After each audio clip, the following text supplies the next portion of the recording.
నీవు నేను దేవునికి ఇష్టడై ఉండాలంటే మనము విశ్వాసం ఉండాలి.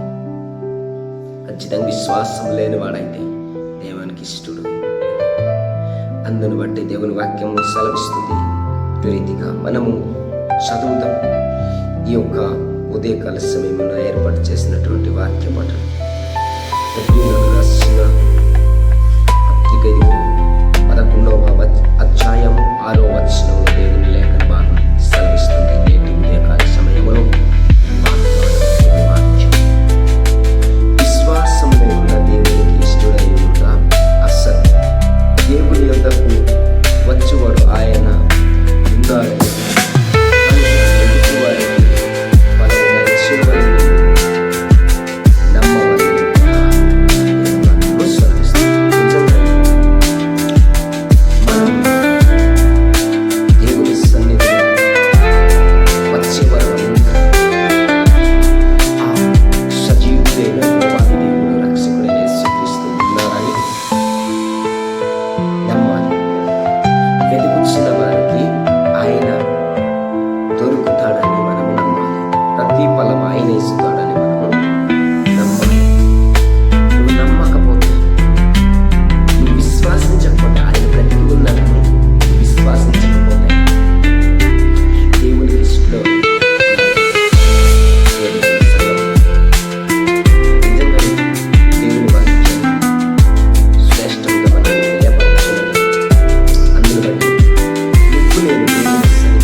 ఆయన బ్రతికి ఉన్నాడని మనం నమ్మాలి.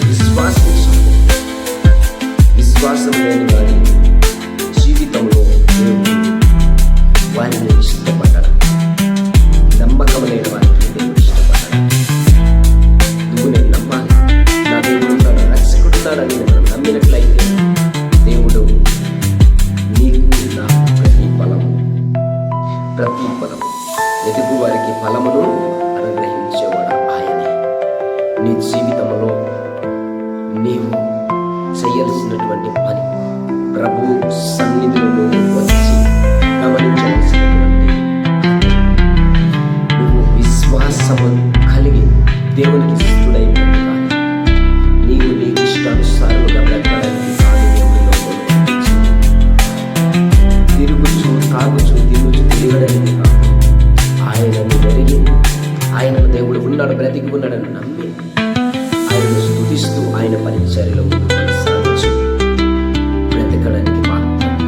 ప్రియ దేవుని సంగమా, సహోదరి సహోదరులారా, ఈ ఉదయకాల సమయం దేవుని ఒక వాక్యము సెలవిస్తుంది. దేవుని వెతుకుతే నీకు ఆయన దొరుకుతాడు.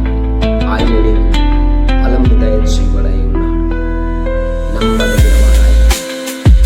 నువ్వు నమ్మినట్లయితే నీ జీవితాన్ని మార్చుతాడు. నిజమైన దేవుని వాక్యం హెచ్చరిస్తుంది. విశ్వాసం లేకుండా దేవునికి ఇష్టడై ఉన్నాడు. అసత్యమే, సత్యం కాదు, అసత్యం. దేవుని నమ్మాలి. అందుని బట్టి దేవుని కృప, దేవుని కాపుదలని నమ్మినట్లయితే దేవుడి ఉదయకాల సమయం నీకు ఫలముని అనుగ్రహించేవాడు ఆయనే ఉన్నాడు. సమస్తంలో ఆయన నిన్ను కృప చూపి నడిపించే దేవుడై ఉన్నాడు. అందును బట్టి దేవుని ఆయన మన మంచిగా అపరిశుద్ధాత్మ దేవుడు వాడు ఉన్నాడు. నమ్మితే దేవుడు గొప్ప కార్యం చేసి నీ జీవితంలో నడిపిస్తాడు. మనం చేస్తే